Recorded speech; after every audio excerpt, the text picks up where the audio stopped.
le cayeron a bombazos, le cayeron a tiro. A una parte lo nombraron en el gobierno, otra parte se fue a trabajar con la Barrigol, le quitaron sus tierras, se las robaron sus tierras, y lo metieron en una caja de fósforo para que ahí pasen la peor parte de su vida. Ellos van a vivir la peor etapa de su vida. Todas esas familias, 2.800 familias desalojadas, para que un grupo de ladrones se lleve nuestro oro, nuestra plata y nuestro bronce. Él es el doctor Iván Silva, la metralla. Todas lo esperan porque da en la diana. Ahí está. Doctor, ¿cómo está? Pero muy buenos días, Rodolfo. Muy buenos días a todas las personas que nos sintonizan cada mañana. También a las personas que nos siguen en las redes sociales. Iván Silva RD en Facebook, Instagram, YouTube. Todas las redes sociales, busque Iván Silva RD y ahí nos podrán seguir. Dar las gracias a todos los que colocan sus comentarios en nuestras opiniones. Recuerden que esas son opiniones. No quiere decir que todo lo que nosotros decimos ahí es la verdad, que estamos dispuestos a discutir. Claro, discusiones con altura. Eso es, Rodolfo. Sí, no, y le decía, doctor, que bueno, usted dice eso, porque nosotros tratamos aquí una arista del tema, una parte. Claro. Con los criterios y la información que tenemos y buscamos, detallamos. Sin embargo, usted tiene la posibilidad de compartir con nosotros en todas las plataformas digitales, porque somos un medio sumamente interactivo. Doctor Iván Silva, ¿cómo estamos? ¿Cómo estamos con los temas, doctor? Arranque la metralla. Vámonos con un tema internacional, Rodolfo. Vamos a hablar de la ONU, el del jefe de la ONU. Yo quiero que, por favor, señor director, pues nos coloque ahí a nuestro lado un pequeño videíto que hemos traído para ilustrar y para que ustedes saquen sus propias conclusiones. No es... Oigan bien, nosotros damos una opinión aquí, hacemos algo didáctico, instructivo, educativo, para que ustedes puedan entender cosas y después entonces ustedes sacan sus propias conclusiones. Esa es la visita de Antonio Guterres. Antonio Guterres es el director, el jefe, el que dirige la ONU. La ONU es un organismo internacional que vive de todos nosotros. Es decir, todos los contribuyentes damos dinero para que ese organismo exista. Pero el mismo Antonio Guterres en el 2025, en octubre del 2025, le dijo al mundo completo que el organismo estaba en la quiebra, que tenía problemas financieros muy difíciles. Y hace unos días estuvo por aquí ese mismo señor, Antonio Guterres, en el Palacio Nacional. Y tú viste por ahí montones de especulaciones de que había venido a resolver el problema de Haití, que era una discusión entre el presidente de la República y él para resolver el problema haitiano, etcétera. Pero ya él, hace un año, había dicho que para mediados de este año, esa institución, la ONU, que esa institución iba a colapsar desde el punto de vista económico. Pero yo le voy a decir también otras cosas más adelante, otras cosas más con respecto a lo que dijo este director, este presidente de la ONU, que visitó la República Dominicana, específicamente visita al presidente de la República en un momento que él mismo anuncia que su institución iba a colapsar, una institución con problemas económicos muy serios, que ya de la empleomanía que tiene a nivel mundial, una quinta parte ha tenido que sacarla, ha tenido que eliminarla, porque no la puede sostener. La ONU fue formada en el 1945, después que termina la Segunda Guerra Mundial, señores. Termina la Segunda Guerra Mundial, se forma la ONU, tiene dos partes básicas. Tiene una parte que fue diseñada para que las grandes potencias no se enfrentaran y no se produjeran más guerras, es decir, para prevenir las guerras. Es decir, hay una parte que es la parte política que está ahí para que no hayan guerras en el mundo, para que las grandes potencias no empiecen a tirarse bombas atómicas una con la otra. Fíjense lo importante que es esta organización, la ONU. Esa parte de ahí está conformada por 5 miembros que vamos a hablar más adelante. Hay otra parte también de la ONU, que es la que se encarga de todo lo que son las ayudas, ayudas médicas, ayudas sociales, salva la vida de niños, vacunas, etcétera, a nivel mundial. Los países más pobres, ellos cogen, van y hacen actividades para ayudar a los más necesitados, para ayudar a los que más tienen situaciones desde el punto de vista económico y que peligra la vida de los más vulnerables, ¿sí? Es una institución muy bonita. Cuando usted la ve desde el punto de vista general, usted dice, bueno, pero tenemos aquí una parte que previene guerras y tenemos aquí otra parte que ayuda a los más necesitados, pero en el mundo entero. Es decir, qué bonito, qué bien es esto. Pero fíjense, vamos a adentrarnos a la institución. Ahora vamos a ver por qué esa institución no recibe fondos, está casi en la quiebra, y el mismo Antonio Guterres pues dice que es una institución anticuada, injusta, ineficaz, obsoleta. El mismo presidente, el mismo jefe de la ONU, el que vino aquí a pedir ayuda, porque ya estamos a mitad de año del 2026 y él anunció que en este momento la institución iba a colapsar desde el punto de vista económico.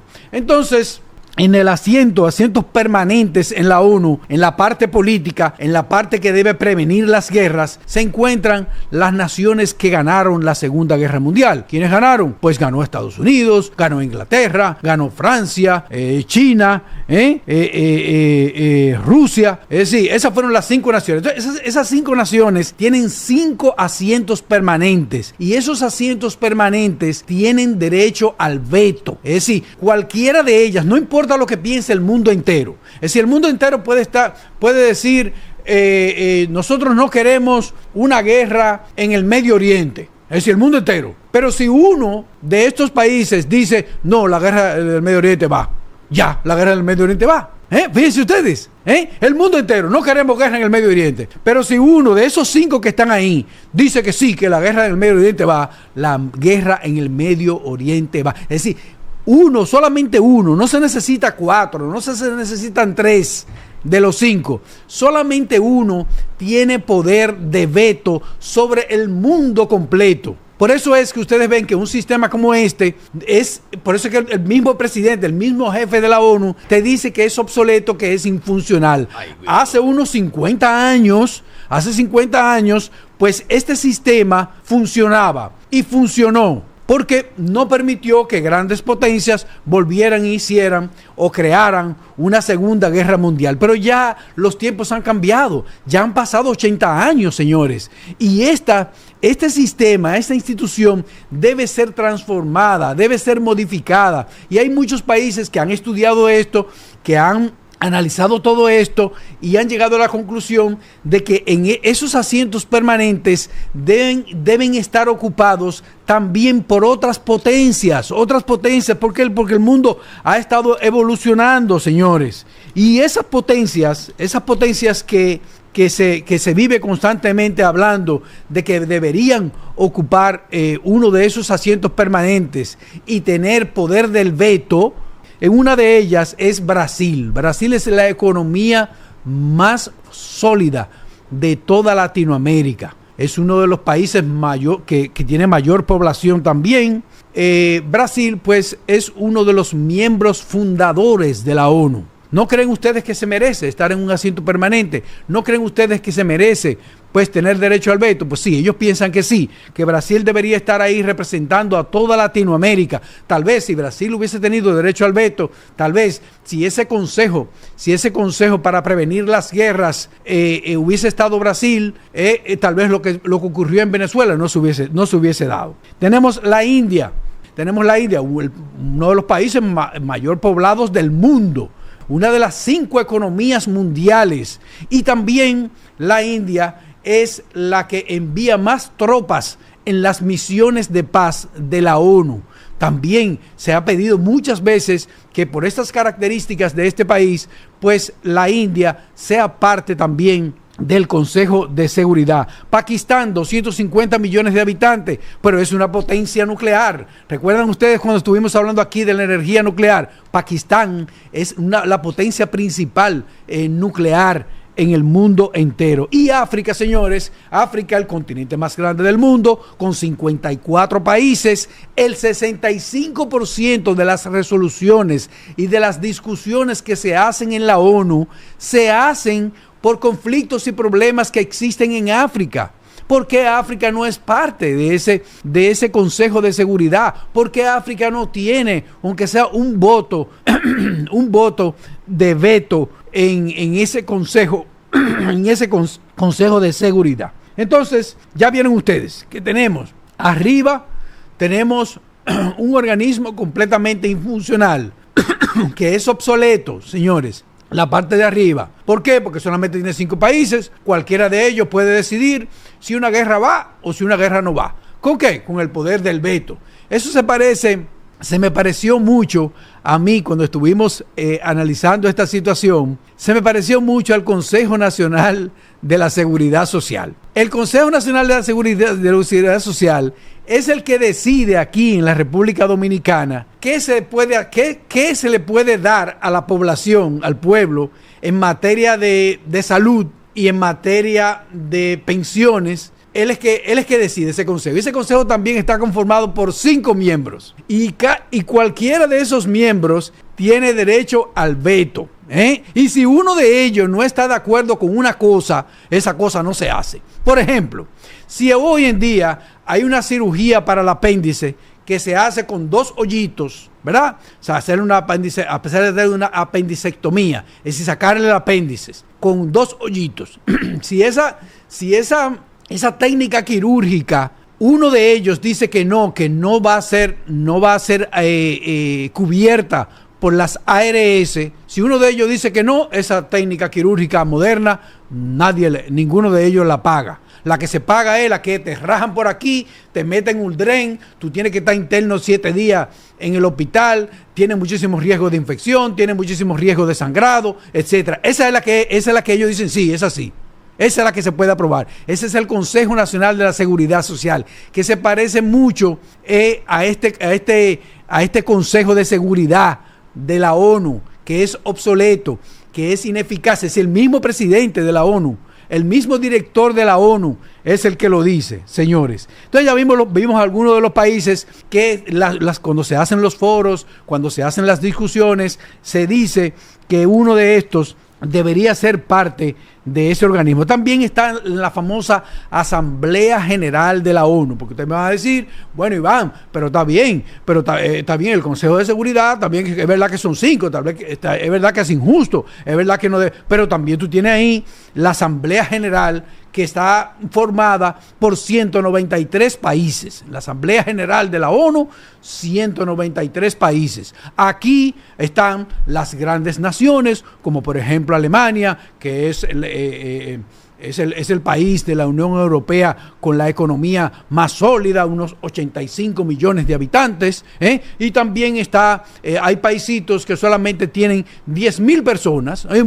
Hay países aquí en el mundo que la cantidad de habitantes que tiene son 10,000 personas. Si están todos juntos, es decir, todos los países juntos, 193. Entonces tú dirás, pero bueno, aquí hay justicia, porque un país chiquito tiene el mismo derecho que un país grande y rico. Pero fíjense qué sucede aquí. En el 1985, señores, en los Estados Unidos se aprobó una ley que el voto de cada uno de los países va a ser analizado, y dependiendo del voto que ese país coloque en la ONU, se registre en la ONU, pues entonces irán los apoyos al presupuesto de ese país. Es decir, fíjense ustedes, señores, fíjense ustedes, hay ejemplos y hay denuncias de Rusia, no voy a decir que solamente de Estados Unidos, porque seríamos muy injustos si decimos que Estados Unidos compra votos en la ONU solamente. No, también Rusia, hay datos de que habla que los rusos también toman 50 millones, tú tomas 60 millones, otro paisito, buscando y comprando los votos. Ya eso es un diario, eso es una norma en la ONU, la compra de votos de países pequeños y de países pobres. Ese ejemplo ahí se me pareció mucho al Congreso nuestro, al Congreso de la República, la Cámara de Diputados, el Senado de la República. Recuerden, señores, que en una ley o un proyecto se apruebe en el Senado de la República o en la Cámara de Diputados dependiendo de la cantidad de miembros que asistan ese día a la asamblea. Me explico. Si, por ejemplo, cuando estuvimos nosotros en el Senado, nosotros impedimos que se hicieran ciertos préstamos en el Senado de la República. ¿Cómo lo hicimos? Como no éramos mayoría, como el PRM siempre fue mayoría y nosotros no éramos mayoría, lo que hacíamos era que si la cantidad de senadores que habían en el hemiciclo, si nosotros salíamos y la cantidad de senadores que habían en el hemiciclo no era suficiente para mantener la sesión, pues nosotros, el quórum, nosotros lo que hacíamos era que nos salíamos y entonces la sesión se caía. Porque si nos quedábamos, aunque votemos en contra del proyecto de ley, lo que estábamos haciendo era apoyándolo. Una payasada. Lo que estábamos haciendo era una payasada. Es ridículo para que la gente crea. Y logramos eso, logramos tumbar varios préstamos, lo logramos tumbar. Pero llegó un día que teníamos las condiciones de tumbar un préstamo más y yo le dije al vocero de la Fuerza del Pueblo, yo le dije, vamos a salirnos para que se caiga la sesión, que tenemos la cantidad suficiente para que se caiga la sesión. Y me dice el vocero a mí, no, Iván, ya eso no lo podemos hacer más.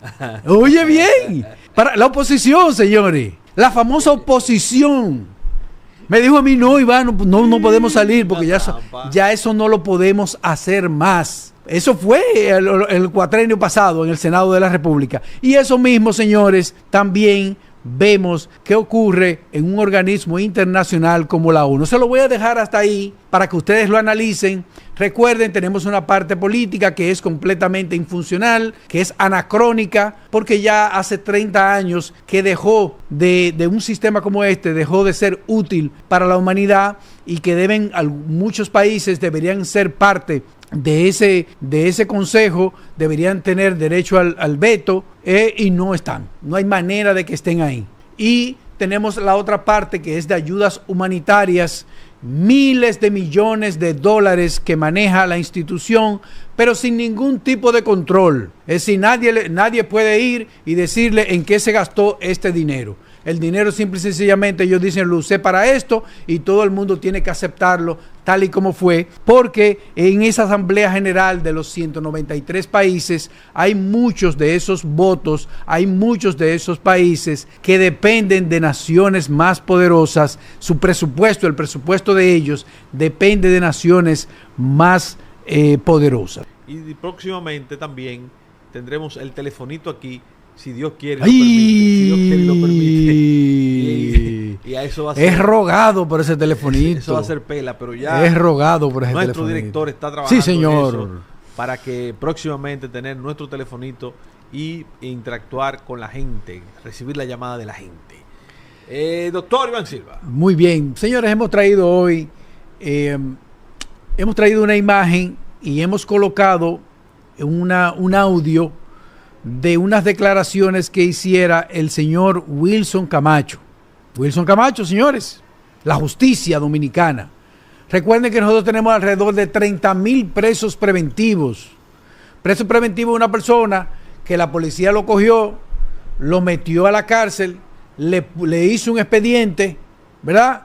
Pero que la justicia no ha estudiado ese expediente, no ha visualizado ese expediente. Es decir, a ese señor no se le ha hecho justicia. Él está en la cárcel, pero no se le ha hecho justicia. Y hay personas que viven ahí como preso preventivo alrededor de 2, 3 y 4 años y no son llevados a juicio. Esa es una parte de la justicia dominicana, los presos preventivos.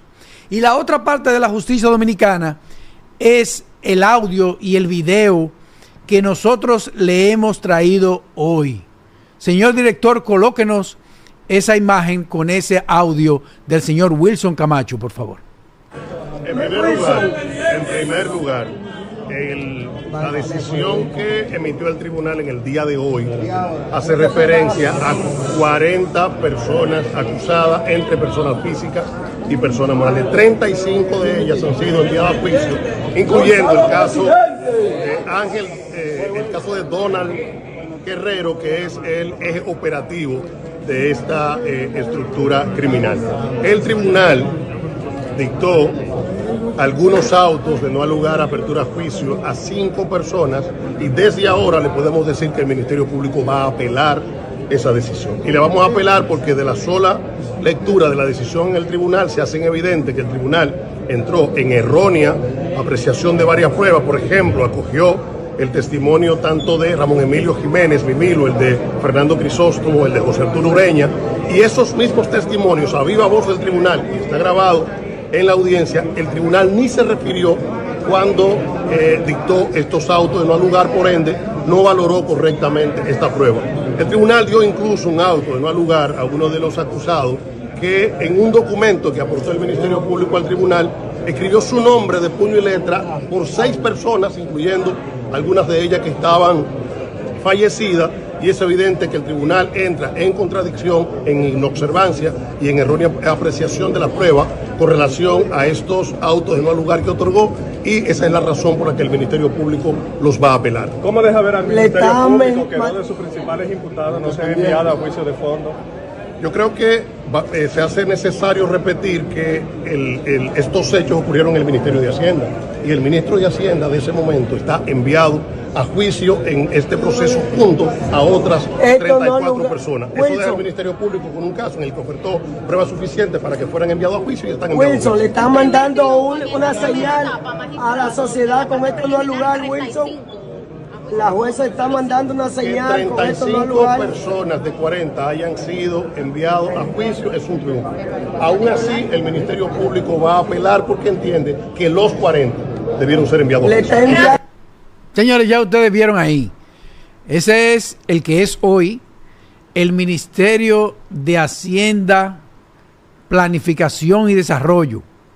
De Hacienda, el Ministerio de Hacienda hoy es Ministerio de Hacienda, Economía, Planificación y Desarrollo. Antes había un Ministerio de Economía, Planificación y Desarrollo, pero en ese Ministerio de Economía, Planificación y Desarrollo estaba el Consejo Nacional de Competitividad, es decir, los grupos empresariales que gobiernan este país, y ellos ahí ellos podían hacer planes del presupuesto, ellos podían hacer planes de cómo manejar el dinero del presupuesto de la nación, pero ellos no estaban conformes con eso. Ellos querían manejar el presupuesto de la nación, y unificaron el Ministerio de Hacienda con el Ministerio de Economía, Planificación y Desarrollo. Ahí estuvo el señor Donald Guerrero, muchos años, el señor Donald Guerrero. Vayan colocándome las imágenes, señor director, aquí a mi lado, las imágenes que hemos traído aquí sobre este juicio. Él en el Ministerio de Hacienda, que se maneja todo el dinero del presupuesto. El presupuesto más grande que manejó Danilo Medina fue de 740 mil millones de pesos. Oigan bien, 740 mil millones de pesos. Eso le cayó en la mano a ese señor de Donald Guerrero, y ese señor que está ahí, el de los lentes, ese es el famoso Mimilo que él menciona ahí. Mimilo dijo que le llevaba en fundas dinero a Gonzalo Castillo, allá a sus oficinas. Mimilo decía eso. Ese que es, ahora quiere ser presidente de la República. Y ese señor que está ahí, Mimilo, que le dijo al Ministerio Público y que escribió con su puño y letra que le cogía dinero y se lo robaba del Ministerio de Hacienda, que Donald Guerrero le daba los cuartos, toma ahí los cuartos para que se lo entregue a quien a ti te dé la gana y como a ti te dé la gana. Él se lo llevaba en funda a eso dijo el señor Mimilo, y por él decir eso lo dejaron en libertad. Es decir, una persona con un ladrón que está en el Ministerio de Hacienda, otro ladrón que coge los cuartos y se lo envía a otro ladronazo, ese que se lo envía a los cuartos, a ese lo liberan, a ese le dan libertad por él haber dicho que cogió que Donald Guerrero se lo daba y después él se lo enviaba y se lo repartía a Gonzalo Castillo, el presidente, nuevo presidente de la República. Ahí lo tenemos, señores. Eso es lo que está diciendo Wilson Camacho. Wilson Camacho, que decía que no había forma en ese expediente Calamar, creo que se llamaba, que no había forma de que estos imputados no le dieran una condena de 20 o 30 años de cárcel. Pero ¿a quién le cayó la cárcel?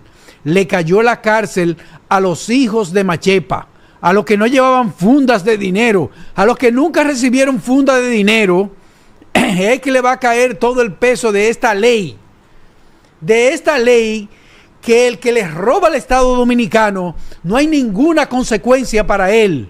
Señores, ningún tipo de consecuencia. Pásame la otra imagen, colócame la otra imagen ahora, señor director, porque le voy a explicar en qué va a terminar esto. Miren, ese que está ahí es el hijo de Donald Guerrero. Ese nadie lo menciona, ese nadie lo mencionó. Ese es el hijo de Donald Guerrero, del que estaba en Hacienda, llevándose el dinero. Ese fue liberado también. A ese lo liberaron. El hijo de él. No, espérate, libérame al muchacho. Sigue el show conmigo. Sigan el show conmigo. Que yo sé que lo que va a pasar aquí. Esa vaina le damos una vuelta después. Y que yo cuánto. Y la apelación. Y la que yo qué. Y listo. Listo, se acabó. Se acabó todo.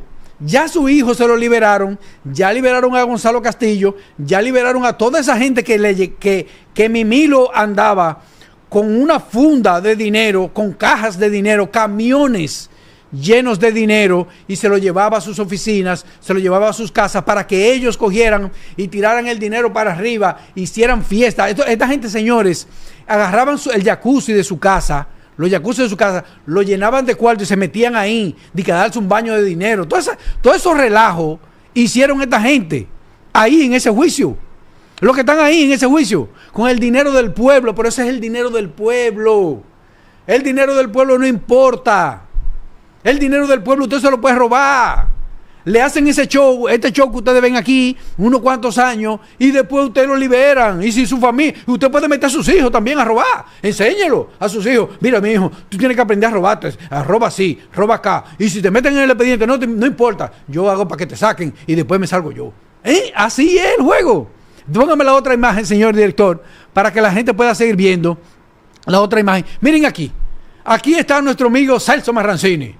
Y ustedes dirán, pero ¿qué tiene que ver Celso Marrancini con ese expediente? Nada. Celso Marrancini no tiene nada que ver con ese expediente. Pero el que está al lado de él, ese es José Luis Actis, señores. Hoy, actualmente, dirige Edesur. José Luis Actis. ¿Y usted sabe quién es él? El asesor financiero de Donald Guerrero. El papá del muchacho ese que liberaron ahora, el que estaba en Hacienda, en el gobierno de Danilo, robándose el dinero del pueblo. Este era que lo asesoraba desde el punto de vista financiero. Y hoy, óigame bien, él trabajaba en un gobierno del PLD como asesor financiero de Donald Guerrero. Pero hoy lo cogieron y lo pusieron, es decir, Luis Abinader lo cogió y lo puso como director de las EDES. Lo nombra él, Luis Abinader nombra a un asesor de un tipo que es un ladrón, ¿verdad? Él lo nombra en las EDES. Para que por favor entiendan eso. Eso es José Luis Actis. En el PLD, José Luis Actis estaba trabajando, nombrado en el Estado Dominicano, en el PLD, asesorando a un tipo que es un ladrón. Señores, asesorándolo desde el punto de vista financiero, a un tipo que es un ladronazo. Y ese señor, mírenlo ahí, ahora Luis Abinader lo coloca para que dirija las EDES. ¿Quién me puede explicar este asunto? ¿Cómo usted me explica esto, señores? ¿Cómo usted me explica que este señor esté en las EDES? ¿Cómo me lo explican? Y que no esté allí en el expediente, el asesor financiero del robo, de la estafa del Ministerio de Hacienda, señores. Ese no está en el expediente. ¿Cómo me lo explican eso? ¿Cómo me lo explica Wilson Camacho? ¿Cómo me lo explica Jenny Berenice? ¿Cómo me lo explica doña Miriam? ¿Cómo me explican eso? Y que hoy una persona que fue nombrada por Danilo Medina en esa institución que desfalcaron, él coja al asesor financiero, es decir, fue dinero que se robaron. No fueron los muebles, ni la computadora, ni nada. Fue el dinero que se lo robaron. Este señor era el asesor del dinero ahí en el Ministerio de Hacienda. Y ese señor no está en el expediente para nada. Y Luis Abinader lo nombra él en su gobierno. Por encima de todos los PRMistas. Yo no sé qué piensan los PRMistas. Me gustaría que me digan a mí los PRMistas qué piensan de esto. Que los tengan a este señor ahí. Y ahí está el señor en el sur. Un jefe, un barraco. Él quita, él pone, él brinca, él toma decisiones. La cosa financiera la maneja él. Todo. Este es José Luis Actis. Póngame la otra imagen, por favor, señor director. La otra imagen que hemos traído con respecto a este caso. Miren aquí, el señor Miki López. A ese señor Lo acusaron de narcotráfico, lo acusaron de lavado de dinero, lo acusaron de todo lo que ustedes se puedan imaginar. Mírenlo ahí.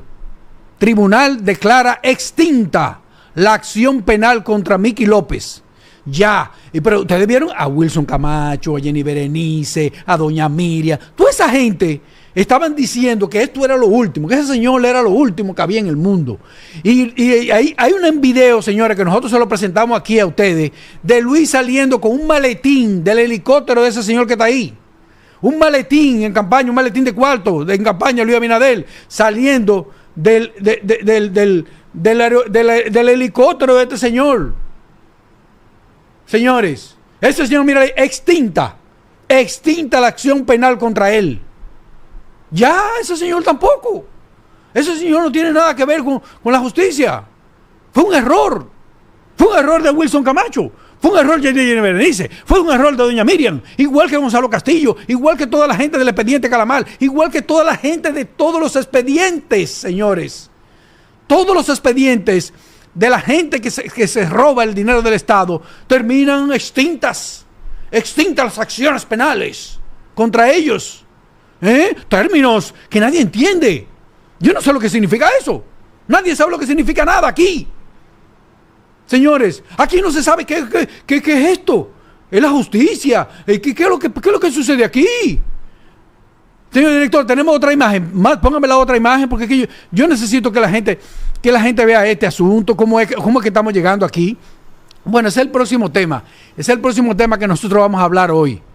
Este tema es muy interesante porque aquí también nosotros los dominicanos tenemos que analizar bien cómo es el asunto. Este señor que está aquí es de los inversionistas y creadores de Capcana. Él sale en una fotografía en un periódico local diciendo que el progreso de nuestro país está en ellos, en los empresarios, y que Capcana es parte del progreso del turismo. Cuando usted se pone a investigar de dónde nace Capcana, los terrenos, es decir, un terreno gigantesco de miles de kilómetros cuadrados, es ese terreno de Capcana. Cuando usted se pone a ver de dónde, a quién se lo compraron los Azuri, a quién ustedes le compraron ese terreno, aparece una compañía norteamericana que usted no sabe ni de quién es. Y después cuando usted trata de investigar a quién esa compañía norteamericana le compró los terrenos, porque no puede ser que una compañía norteamericana sea dueño de un terreno en República Dominicana. Se supone que esa compañía lo compró, ¿verdad? Lo compró el terreno aquí a alguien, se lo compró. O se lo compró al gobierno, o se lo compró a familias, porque todos esos terrenos, muchos de esos terrenos, una parte era del gobierno y otra parte era de familias, de campesinos, de parceleros, etcétera, porque esos eran lugares que hoy son turísticos, eran lugares de agricultura hace unos 40 años atrás. La gente se subía en una mate coco, tumbaba coco y agarraba esos cocos y lo vendía. O sembraba yuca, sembraba batata, sembraba ñame. Eso es lo que se hacía con eso ahí. O la otra parte eran montes que pertenecían a el dueño de la mayoría de las tierras de esta isla, que era el Estado Dominicano, que hoy es el que menos tierra tiene. Entonces, este señor que ahora ustedes lo ven ahí, con su cara sucia, pues la cara sucia, está blanca, pero está sucia la cara de él, porque él no puede explicar cómo fue que adquirieron ellos esos terrenos para hacer este proyecto de Capcana. A mí me gustaría que el señor Azuri le explicara al pueblo dominicano cómo fue que ellos adquirieron estos terrenos y que cuánto le costaron estos terrenos a ellos, de cuánto fue la inversión para la compra de los terrenos. Nunca ha dicho este señor Azuri ni a quién se lo compró, ni cuánto le costó, y si se lo compraron a una empresa norteamericana, esa empresa norteamericana, ¿a quién le compró eso? Aquí es donde funciona la famosa ley de extinción de dominio que se aprobó en el Senado de la República cuando nosotros estuvimos ahí. Esa ley de extinción de dominio Es una ley de extinción de dominio completamente infuncional. Nosotros estábamos en esa comisión, hicimos la denuncia aquí en este país de que esa ley de extinción de dominio era completamente infuncional, que a nadie se le iban a quitar sus bienes. Por eso que ustedes ven una gente como Miki López, por eso que ustedes ven una gente como como el Hasuri hablando de su proyecto de Capcana, como si no fuera nada, como que él lo pagó, como que él compró eso, como que él dio qué sé yo cuántos millones de dólares por esos terrenos. ¿A quién se los dio? ¿Dónde están las certificaciones en Hacienda? ¿Dónde están las certificaciones en la DGI de que usted pagó impuestos por la compra de esos terrenos? Y que la compañía norteamericana que supuestamente usted se la compró, ¿a quién ella se lo compró? Que si fue al Estado Dominicano que se lo compró y cuánto pagó por ello. Él no tiene que responder a ninguna de esas preguntas. Es decir, aquí no va a aparecer un tribunal, ni va a aparecer un fiscal que le pregunte a él que cómo fue que él adquirió esos terrenos y de quién eran esos terrenos, que cuánto le costaron esos terrenos y cuánto él pagó de impuesto por esos terrenos. Por eso es que él aparece en una primera plana de un periódico en este país corrupto, que eso es lo que somos nosotros. Él aparece con su cara sucia diciendo que él es un empresario exitoso y que él maneja uno de los proyectos turísticos más exitosos del país. Y así como él, así ustedes vieron ahí a otro que le llevaban fundas de dinero y camiones llenos de dinero a sus oficinas, que ahora dice que va a ser presidente de la República. Es lo mismo, señores. Este señor que está aquí y el otro es lo mismo. Eso es la sociedad dominicana. En eso nos hemos convertido, señores. Nos hemos convertido en ¿qué? ¿Qué es lo que nos está pasando? Eso es lo que tenemos que hacer. Tenemos que hacer una introspección de qué sucede con nosotros los dominicanos, qué ha pasado con la ética, qué ha pasado con la moral, qué ha pasado con la justicia, qué ha pasado con absolutamente todo. Ningún país puede progresar así. Es imposible que un país progrese como nosotros vamos. Cuando aparecen estos caras sucias, cuando aparecen estos individuos, uno que quiere ser presidente y otro que dice que es un empresario exitoso, pero que los orígenes de sus fortunas y los orígenes de sus éxitos están oscuros. Nadie puede saber los orígenes de Capcana, nadie lo puede saber. No hay manera, no hay un tribunal que le interrogue a este individuo y le diga a este individuo que de cómo él adquirió esos terrenos, que cómo fueron adquiridos esos terrenos para hacer este lugar turístico exitoso en el Caribe. Señores, cara sucia es lo que somos. Somos caras sucias, somos manos sucias. En eso nos hemos convertido, en eso se ha convertido la sociedad dominicana, señores. Es una pena, es una lástima que estemos nosotros navegando en cosas como estas. Pero la verdad es que si las cosas siguen como van, el PRM se queda en el poder. Eso, ténganlo bien claro, anótenlo por ahí. Si todo sigue así, como va, entonces el PRM se queda en el poder. Señor director, vámonos con el video que hemos traído. Este video es muy especial porque este video lo hizo un comunitario, lo hizo una persona de esta comunidad. Esos son los videos que a mí me gustan. Esos son los videos que a mí me gusta que me manden. Y este es un tema muy espinoso, muy delicado, que a mí me apasiona muchísimo. Adelante, señor director, con el próximo video. Todo el mundo tuvo que abandonar su casa, man. Esto parece que fue que vino un tornado, una vaina, pero no. Eso fue gracias a la barrigor.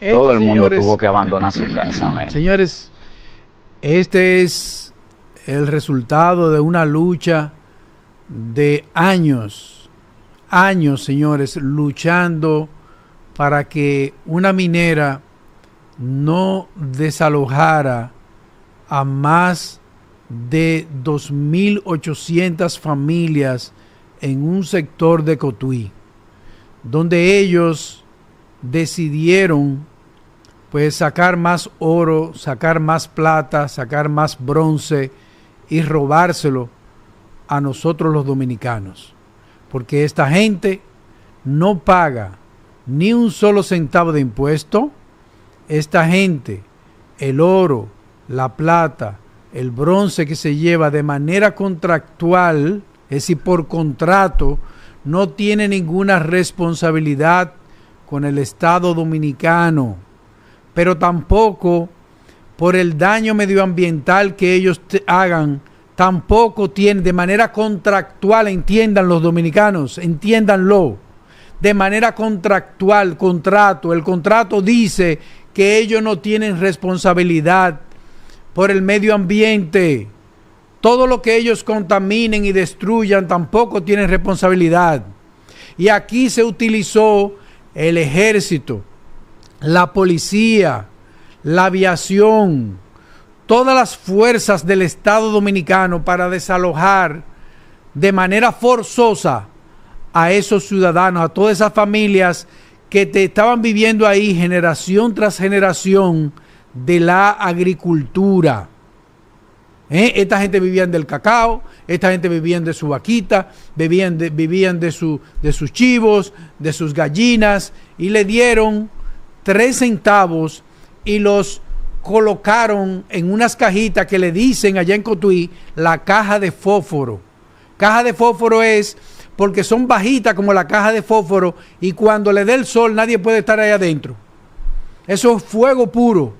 Eso es candela pura, estar ahí adentro, no se puede estar ahí adentro. Usted puede ponerle un aire, usted puede poner abanico, usted puede poner extractores, lo que usted quiera en esas casas, y no hay manera, es un calor terrible, ahí no se puede vivir. Y ya esa gente que estaba acostumbrado a vivir de sus tierras, a vivir de su agricultura, que cogía una gallina, la mataba y la sazonaba y la guisaba y se la comía con rulos, ya esa persona no va a poder hacer nada de eso.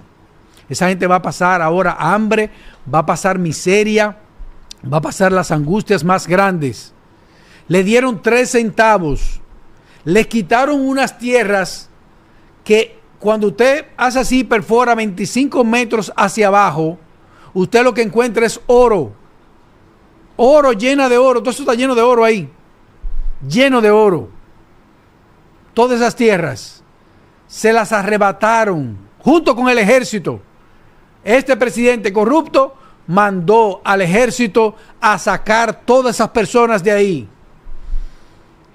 Y Pueblo Viejo dominicano ahora a hacer fiesta con todo ese oro. La onza de oro, señores, está ahora mismo en el mercado internacional en unos $4,500. Una sola onza de oro, $4,500. Y esta gente, cuando saca el oro en forma de doré, según dice el contrato, no tiene ninguna responsabilidad con el Estado dominicano. Cuando saca la plata, no tiene ninguna responsabilidad con el Estado dominicano, según dice el contrato. Cuando saca el bronce, el níquel y cualquier otro metal, no tiene ninguna responsabilidad con el Estado dominicano, según dice el contrato que nosotros lo estudiamos en el Senado de la República. Es por eso que se lo estamos diciendo, porque nosotros lo estudiamos de pi a pao, desde arriba hasta abajo. Estudiamos el contrato de Pueblo Viejo dominicano. Para que usted entienda, señor, y todas esas personas las sacaron de ahí, le quitaron sus tierras que las habían heredado de su tatarabuelo, de su bisabuelo, de su abuelo, de su papá. Eran herencias, eran familias que tenían viviendo ahí más de 100 años. Viviendo de la agricultura, viviendo de la tierra. 3 grandes ríos destruidos y más de 14 arroyuelos destruidos. Y esta gente no tiene ninguna responsabilidad con el Estado dominicano, no tiene ninguna responsabilidad con la remediación del daño ecológico que pueden hacer ahí. ¿Dónde están los ecologistas? ¿Dónde están las fundaciones que defienden el medio ambiente? ¿Dónde están? Que no los veo. ¿Qué ha pasado con todos ustedes? Ustedes no están ahí para eso, para defender a los más necesitados y para defender el medio ambiente. ¿Dónde están los ambientalistas de este país? Que les acaban de destruir 3 grandes ríos de Cotuí. Y le acaban de destruir 14 arroyuelos y todas esas tierras que son agrícolas, que son las tierras más fértiles de nuestro país, se van a convertir en un desierto. Y encima de eso, el oro, ni la plata, ni el bronce, ni el níquel, ni nada de eso, esta gente tiene responsabilidad con el Estado Dominicano. Señores, y nosotros marchamos con el pueblo, marchamos con esta gente en contra de esta minera, en contra de este despropósito, en contra de Luis Abinader, que había prestado, que le dio orden al ejército para que sacara a la gente de ahí y le cayera bombazo y le cayera tiro para que se fueran. La gente de ahí, a los niños, los golpearon. Sacerdotes fueron baleados. Hubieron personas que quedaron completamente lisiadas porque les rompieron sus piernas, les rompieron sus pies. Con ametralladoras, con rifles, con escopetas. Así fueron desalojados estos individuos de aquí, de sus tierras. Más de 100 años con ellas. ¿Dónde están los derechos humanos? ¿Dónde están los ambientalistas? ¿Dónde está el Congreso de la República? No hay presidente, no hay vicepresidente, no hay instituciones, ni institución alguna, ni los políticos. ¿Dónde están? Los que están en el poder y los que están en la oposición. Ningún político de la oposición se atrevió a marchar con el pueblo, señores. Ni los que están en el poder marcharon con el pueblo, ni tampoco los que están en la oposición marcharon con el pueblo, ni siquiera para conseguir votos lo hicieron. Aunque no lo sintieran, no importa. No vi ningún político ahí. Ahí nada más estaba yo, Iván Silva, el estúpido. Ahí estaba yo, luchando con el pueblo.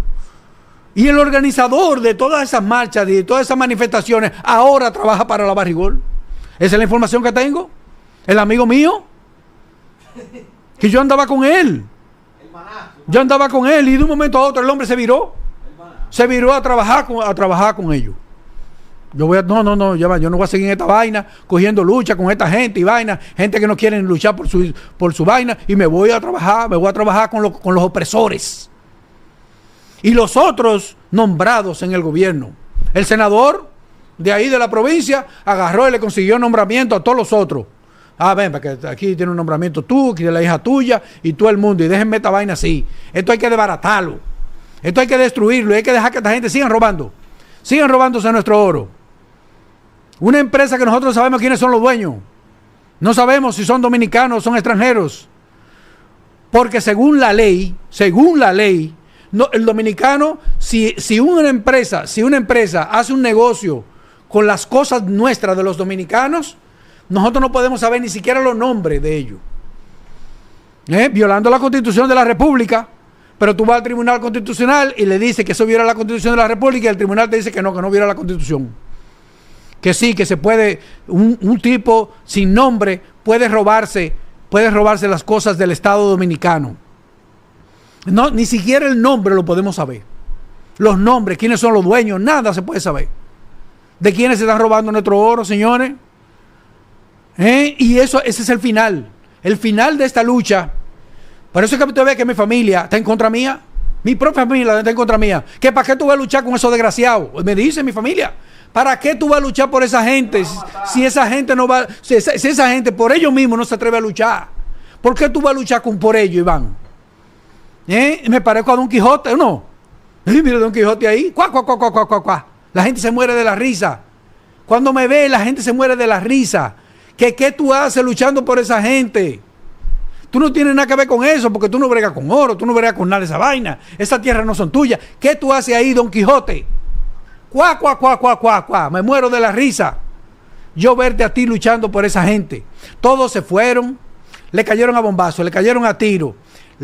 A una parte lo nombraron en el gobierno, otra parte se fue a trabajar con la Barrigol, le quitaron sus tierras, se las robaron sus tierras, y lo metieron en una caja de fósforo para que ahí pasen la peor parte de su vida. Ellos van a vivir la peor etapa de su vida. Todas esas familias, 2.800 familias desalojadas para que un grupo de ladrones se lleve nuestro oro, nuestra plata y nuestro bronce.